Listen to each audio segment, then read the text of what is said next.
Hello and welcome to That's a Wrap, a roundup of movie news from the past week. I'm Joe Kohle. Here is what we are working on for you today. I will be joined by executive editor at AwardsWatch, Ryan McQuade.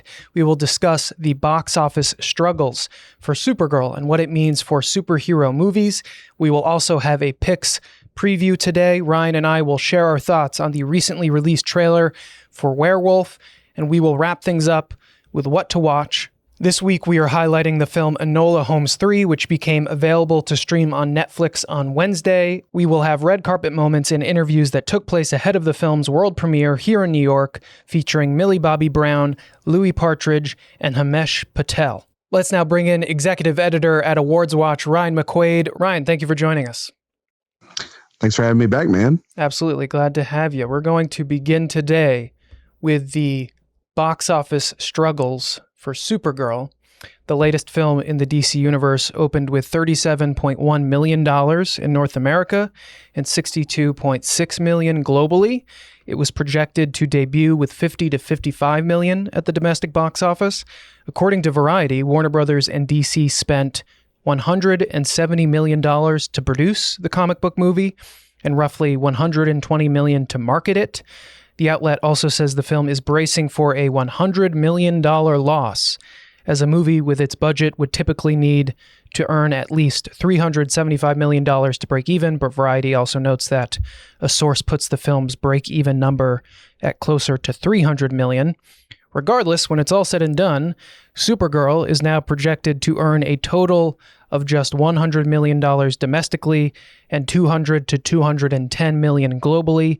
In a statement to the New York Times, co-CEO and co-chairman of DC Studios, Peter Safran, responded to the film's weak box office performance, saying, quote, "While Supergirl didn't meet our box office expectations, it's just one component of a broader long-term strategy at DC Studios that we remain confident in."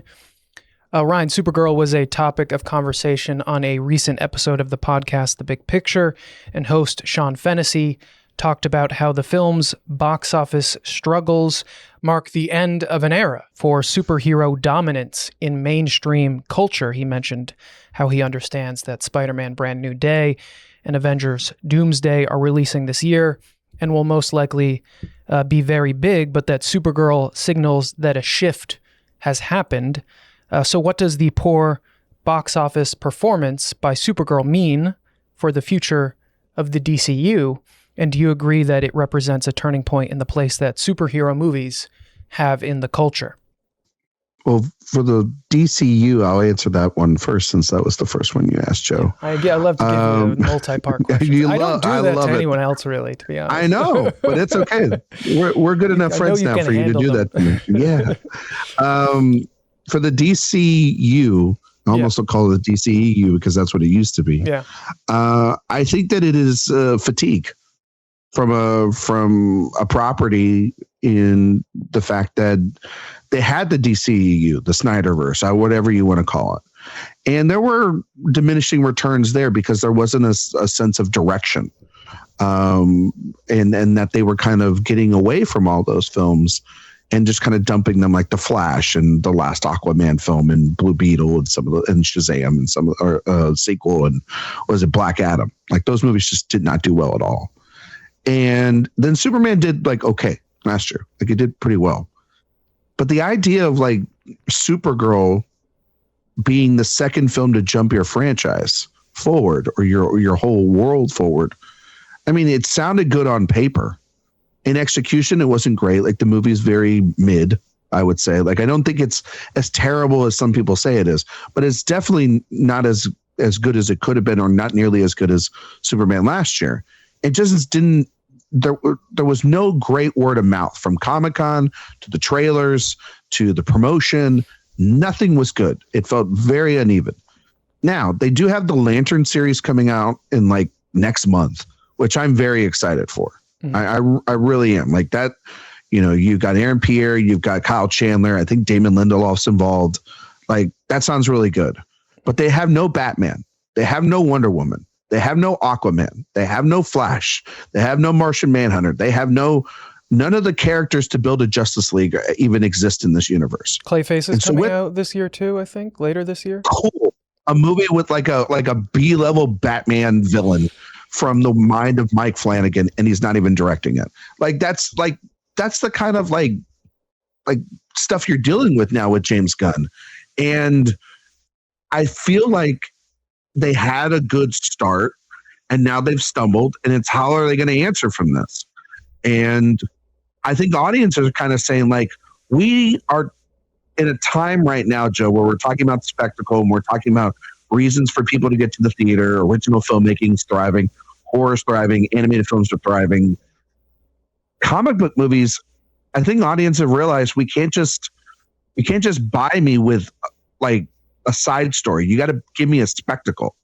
And that leads into Spider-Man and the Avengers. Like, those movies are going to make probably a ton of money, but they have massive expectations. The last Spider-Man movie was the movie that got us all out of the house. It was $1.4 billion, or no, 1.9 billion or something. Yeah. Yeah, 1.9 billion. So at this point, sorry to say this to Spider-Man, you have to live up to that. Like, just a regular $1 billion is not going to cut it. 1.9 billion. No, but it has to make $1 billion. It has to make somewhere between 1.2 to 1.7 billion dollars.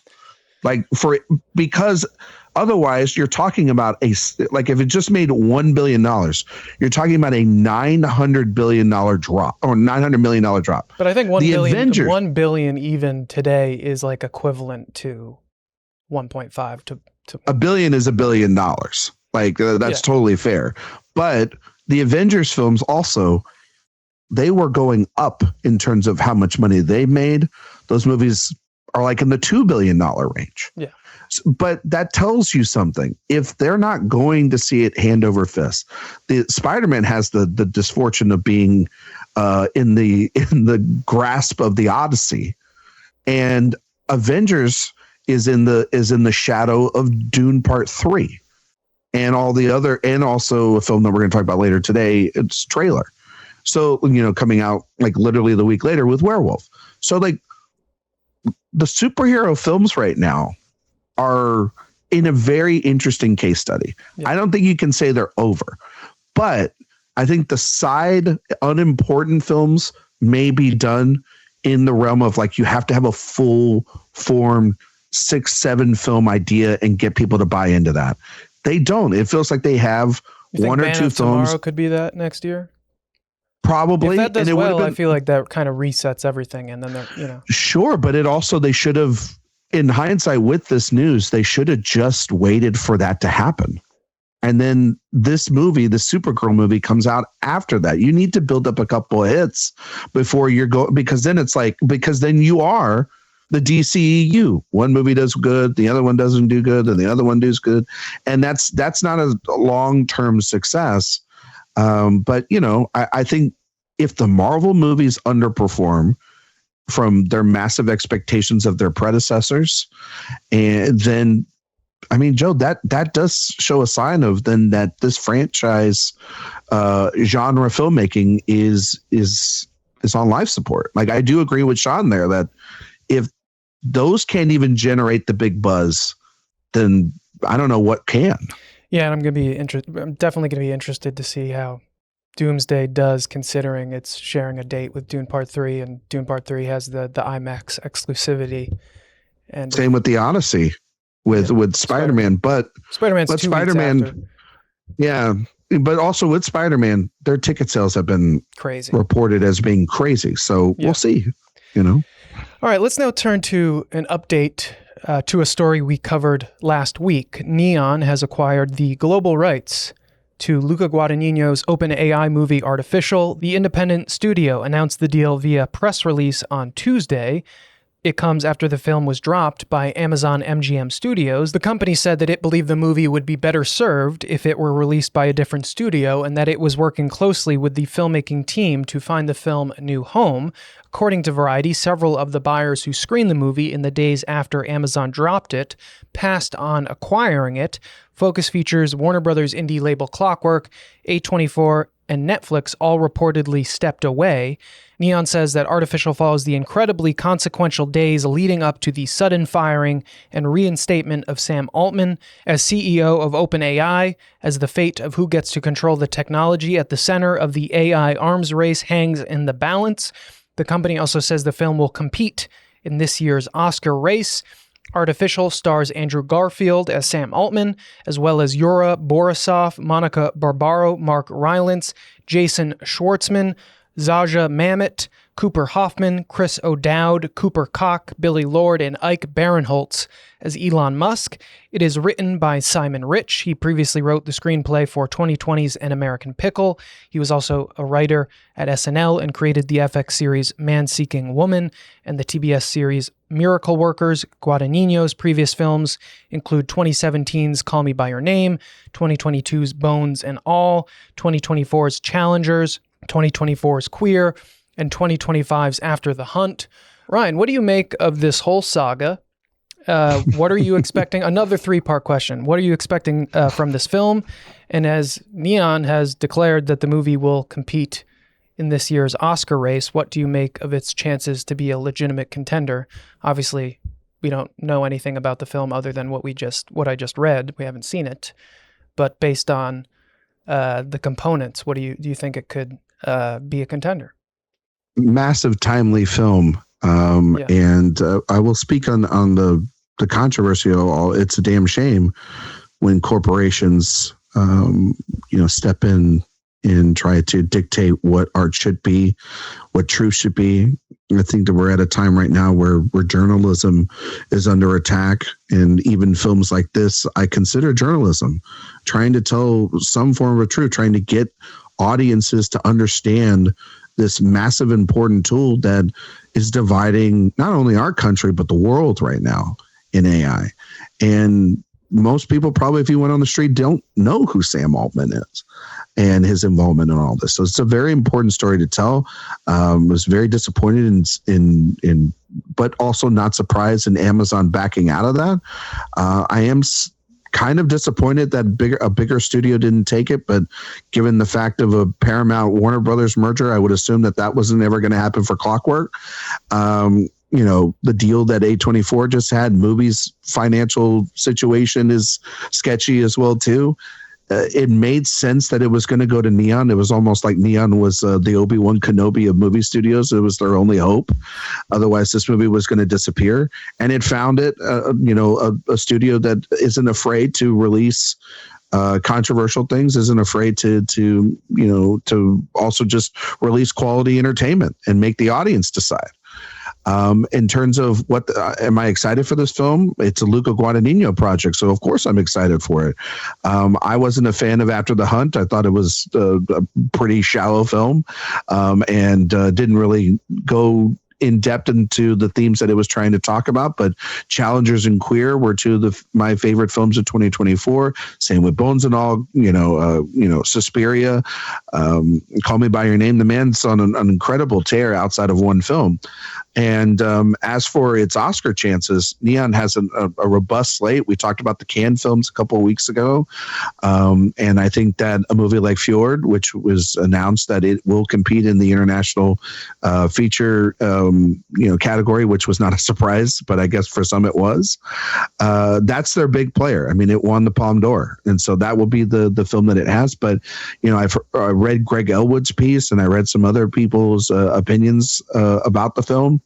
Everyone that's seen it says it's absolutely dark and comedic and kind of like what The Social Reckoning maybe should be.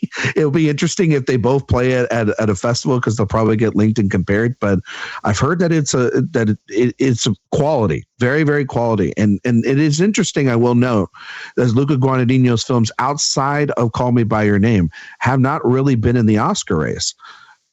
This seems like one of the most timely things for him to talk about, of any filmmaker to talk about.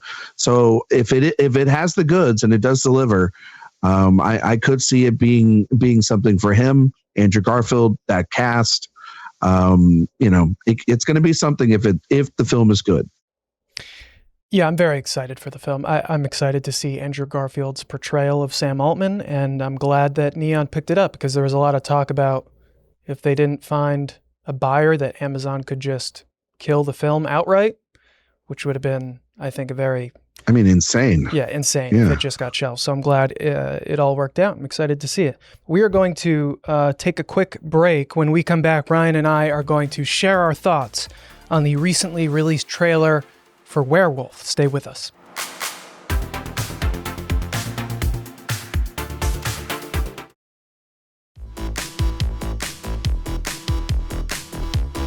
Welcome back. I'm still here with executive editor at AwardsWatch, Ryan McQuade. It is time now for Picks Preview, where we break down the latest trailers and teasers for some of Hollywood's most anticipated films. On Monday, Focus Features released the official trailer for Werewolf. The period gothic horror film stars Aaron Taylor Johnson as the title character. This is the movie's official logline. In 13th century England, a mysterious creature stalks a foggy countryside as local folklore becomes a terrifying reality for villagers. Werewolf also stars Lily Rose Depp, Willem Dafoe, and Ralph Ineson. It is directed and co-written by Robert Eggers. His previous films are 2015's The Witch, 2019's The Lighthouse, 2022's The Northman, and 2024's Nosferatu. Taylor Johnson, Depp, Dafoe, and Ineson are all reuniting with Eggers. They all starred in Nosferatu. Ineson also starred in The Northman and The Witch, and Dafoe starred in The Northman and The Lighthouse. In an interview with comicbook.com last year, Eggers said Werewolf is a medieval werewolf movie and called it the darkest thing he has ever written by far. According to The Hollywood Reporter, the film features dialogue that was true to the time period and has translations and annotations for those unfamiliar with Old English. Werewolf releases in theaters on December 25th. Ryan, Nosferatu released on Christmas in 2024. I actually saw it on Christmas Day because I'd rather watch Count Orlok invade people's minds and dreams instead of hanging out with my own family. I will probably see Werewolf on Christmas this year. I think it's fun that these gothic horror films from Eggers about classic monsters have Christmas release dates. What did you think of this trailer, and what are you expecting from the film? I'm expecting everything that Robert Eggers told me and told others a couple of years ago, is that he's going to mind lore and create his own universe inside that. I spoke with him about Nosferatu, which I thought was one of the best films I thought of 2024 as well. Awesome. And I just was blown away by it, and it certified, like, I had been mostly on board with Robert Eggers. I like his aesthetic. I hadn't fully connected 100% to one of his films, and that one just had me all the way through. I am 1000% just like in bed for the idea of him going to these classic monsters and creating them. Universal should be just thanking him every single day that he is doing this. I mean, Nosferatu was a pretty good success for what it was. I expect us to do the same, sort of success, maybe even more, because it's going to be darker. I love this cast: Aaron Taylor Johnson, Willem Dafoe, Lily Rose Depp, who was fantastic in Nosferatu. It's everything you want. Like, it's an auteur filmmaker making something bold in using IP, but using his voice that's so original to create that. And he gets to, because it's in genre, still go and use old text, or he is I think the best researcher in all of filmmaking right now. He just has an attention to detail that is no one can match. And so I thought the trailer was dark, didn't reveal everything. I expect it to have a ton of body horror. I expect it to be bloody. I expect it to be gorgeously shot. This movie could be a sneaker, and towards the end of the year for awards contention, I think, in the below the line categories. Eggers himself has not, fully gone up there, but like Focus Features, they have Sense and Sensibility that's coming out. They have Obsession, which is everyone's obsession, but they have to kind of remember that, like, the craftspeople and the Academy are built off of the below the line stuff, very much remnants of thinking about last year with something like Frankenstein, where it's this technical achievement done by someone that, could overperform on Oscar day, much like Nosferatu did with the tech categories. So keep an eye out on it. It's going to be a palate cleanser after we're done with Dune 3 and Avengers. We're going to go, leave our families, that you're saying, and watch this bloody awesome film from a great filmmaker. And I love that he's doubled down and making it even darker and just pushing an audience and his audience to the expectations of what he can deliver. I'm excited for this, man. Like, yeah, it looks so good. I'm almost like, oh man, he's gonna do a werewolf, and I don't know. So, and then you see it and you're like, shut up, man. Why do we have any doubt? Like, why do we have any doubt whatsoever? Honestly, I know there's a lot of Frankenstein and mummy movies lately, but if he wants to just keep going through all the monsters and giving his take on them, I'd be okay with that. I would be totally down with that. Quickly, Ryan, before I let you go, Universal Pictures released the official countdown trailer for Christopher Nolan's The Odyssey on Wednesday. Oh. We are 2 weeks away from the film releasing in theaters and IMAX. The trailer was previously shown ahead of screenings of Disclosure Day, and its release comes after The Hollywood Reporter reported last week that The Odyssey is going to skip social media influencer screenings. The outlet said, quote, the move bucks the trend of studios getting ahead of professional reviews by inviting fan site bloggers and influencers to see major releases in advance and then letting them post often highly enthusiastic mini reviews on social media. It also said that after the film's global premiere screening in London on July 6th, the film will be screening for film critics. There's actually a press screening for the film here in New York this week. I know there were some critics there, but I think it was mostly for press members who are conducting interviews with Nolan and the film's cast. Ryan, I know you're just like me excited for The Odyssey. Did this trailer make you even more excited? And what did you think of the move of the film skipping social media influencer screenings? It's the best trailer that they released since the first one. I thought the second one was kind of bad, and then this one kind of like, oh, okay, this is actually what the movie's going to be like. Congratulations, we got the tone right. 1000% buy. Give me to this movie now. I don't, I have my critic screening already ready to go, and I will be writing the review for AwardsWatch.com. So I'm very excited about that. Awesome. I will say that I think that this is a great move. I hope more studios do this. I think that the rise of social media influencers is just as poisonous and toxic as the AI discourse. I really do. I think that it devalues actual criticism and devalues actual journalism. I think that most of these people don't actually even talk about the films, and they don't add really any value to it. They're mostly there to get free stuff.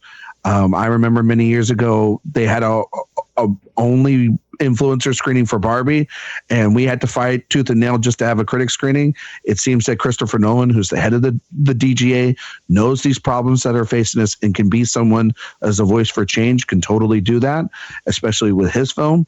It's a completely different tone also when you have a movie that's anticipated, so you can do this as maybe opposed to other films. So it's a bit of a privilege. I know that some people were online and are scouring that some people that I guess are influencers or that a couple have seen it, but they are doing actual interviews. They are doing actual, stuff for their own media sites that they were hired for to do. That's totally fine. Like, I think people that do interviews or work with local television stations or whatever, they get the chance to speak to Christopher Nolan in this cast for like 5 minutes in a junction, in a junket or whatever. Like, congratulations, you get to see the film. Like, that's part of regular coverage. What is not great, and what Christopher Nolan is probably not a fan of, is all the stuff on social media, because Lord knows that we know the man doesn't have a smartphone, so he probably doesn't like that form of word of mouth. He likes it old fashioned, which is critics seeing it, doing television stuff and having a general audience curiously find it as well. I mean, I think that that's totally fine. I think more studios should do it. The bigger the film, you actually don't need that much marketing. Like, you can just set on the fact that, like, hey, it's Christopher Nolan making a movie. Hey, it's a Dune movie. Hey, it's an Avengers movie. Hey, it's a Spider-Man movie. Like, it's more like that needs to be done for smaller films. And that's where, like, Obsession gets to benefit off of something like that and build an audience from there. So I think it was a great move. I know that some people have written their articles. There's a great article by David Ehrlich who wrote about this for IndieWire and kind of really talked about all angles of it. I know the influencers will get mad, but this was never their space to begin with. This is leave it to the professionals, please. As always, I appreciate your perspective. I think that all checks out. I agree with a lot of what you said. Unfortunately, that is all the time we have today, my friend. Thank you so much for joining us again. I really appreciate it. Thank you, Joe. We'll talk soon, all right? Yes, sir. We will. We got some Odyssey to talk about. Yes, for sure. I'm very excited. I'll talk to you soon. All right, coming up, a new movie to watch this weekend is Enola Holmes 3. I was recently on the red carpet ahead of the world premiere of the film. We will have my interviews with some of the cast. That's after a quick break.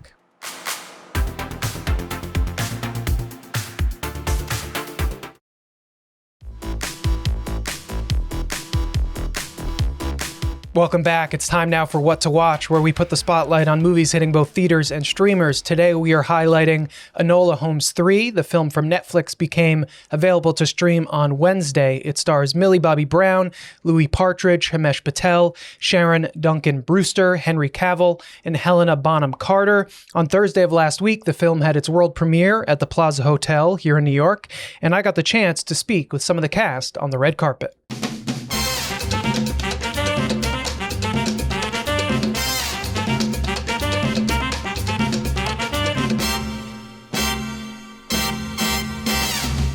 Enola Holmes is facing a new mystery in Enola Holmes 3.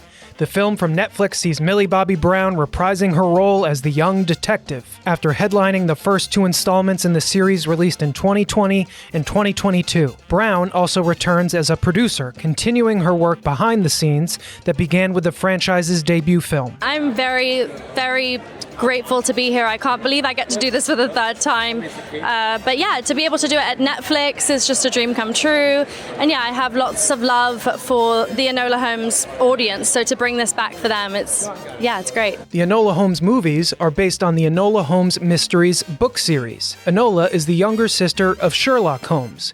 Henry Cavill returns as the classic character in Enola Holmes 3, which follows Enola to Malta, where she plans to wed Lord Tewkesbury before Sherlock's disappearance plunges her into a perilous case.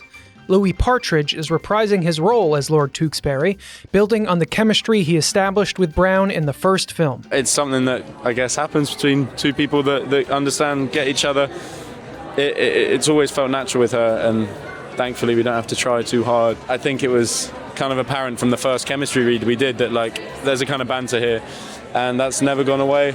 And in many ways it's kind of frozen us, because we worked together so young, frozen us in time there. So whenever we see each other we feel like, you see your old school friends and all of a sudden you're 16 again. That's how it feels. We have a great friendship. We have a great banter between us both. We've known each other for 7-8 years, and I met him when I was 15. Naturally, you're doing school together, you're running around set trying to make each other, laugh. So naturally, you just bond as kind of kids would do. And now we're 22 and I'm like, oh my gosh, I can't believe we're here and we're doing this still, and we still get to be best friends. So I'm really lucky. She's really switched on. And hard-working.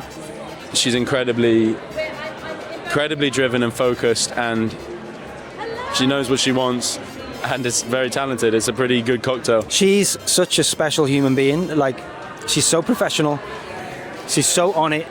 She's a producer on the movie as well, and she knows exactly what she wants, but she's so kind and generous with her time and her co-stars, and me as well, I didn't do the first two movies. I came onto this franchise, already established, huge franchise, and I was welcomed with open arms, and she was the first person to do that. I had to sort of speak to her and not get her blessing, but first thing I said to her was you are Enola Holmes. I'm not going to come in and change that. And so she really welcomed me into the family. And it was an amazing experience. I knew she was great in this role before I even hopped onto the franchise. I knew she was a wonderful special actress before I knew her. But what was special about this experience was seeing her not just as an actress, but as a producer and as a leader of a production. She led with clarity, with belief in the movie, wanting it to be the best thing it could be, but also wanting everyone to have a great time and being kind, and that's a wonderful thing to see. Himesh Patel returns as Dr. Watson in Enola Holmes 3 after making a surprise cameo in the mid-credits scene of Enola Holmes 2. It was an honor to be asked to play the role. What excited me about this version was the specifics of the story we're telling and how this version of Watson folds into that specificity. And so I'm really glad we pulled that off in a really wonderful way. And I think it will kind of stand apart in some ways in the sort of history of various versions of this character. Enola Holmes 3 is directed by Philip Barantini, marking his first time helming a film in the franchise. He is continuing his working relationship with Netflix after previously directing every episode of the hit limited series Adolescence. I wanted to do something that had a bigger sort of scale to it. And I also wanted to make something that my daughter could watch, who's 9. And so I wanted to do something a bit fun and a bit more adventurous. The Goonies is my favorite movie of all time, so something like, adventure led is something I've always wanted to do. And this came about, and it was a no-brainer. Everything that I do, I wanted to be cinematic. I grew up in the 80s, and so 80s, 90s were like the pinnacle of cinema for me, and the 70s. We didn't shoot this on film, but I wanted to emulate that. I wanted it to look more gritty and a bit more, just to make it feel like it was shot on film. And also, we're in Malta. It's a very different landscape to London. It looks completely different. So it kind of lent itself to that, really, to be able to come onto a movie that all of these incredible actors are already cast. Makes my job easier because you usually have to go out and find these people and ask them whether they want to be a part of this movie. But for me to come on, that was already established, was an absolute dream. You're reading the script and you're like, oh, Henry's going to be in it. Himesh is coming back. Them kind of things, and you're like, oh, this is fun.